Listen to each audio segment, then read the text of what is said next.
Another mass shooting, this one in central Texas near Odessa. Reports tonight of multiple people shot, at least 20 injured and at least one dead.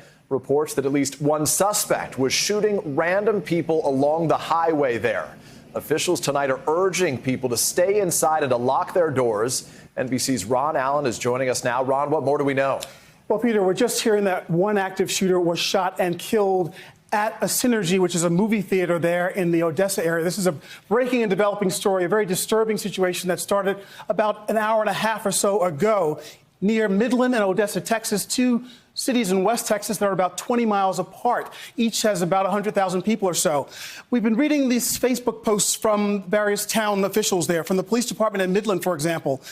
We believe there are two shooters in two separate vehicles. One suspect is believed to be at the Synergy in Midland, and the other is believed to be driving on Loop 250 in Midland.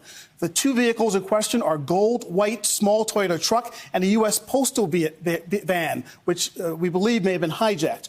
Please stay away from these areas and stay indoors. Now, from the Odessa Police Department, there was this posting that said, a suspect, possibly two, is currently driving around Odessa shooting people at random.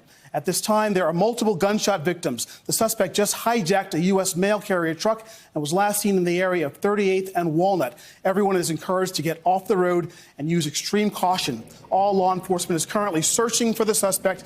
More information will be released as soon as possible.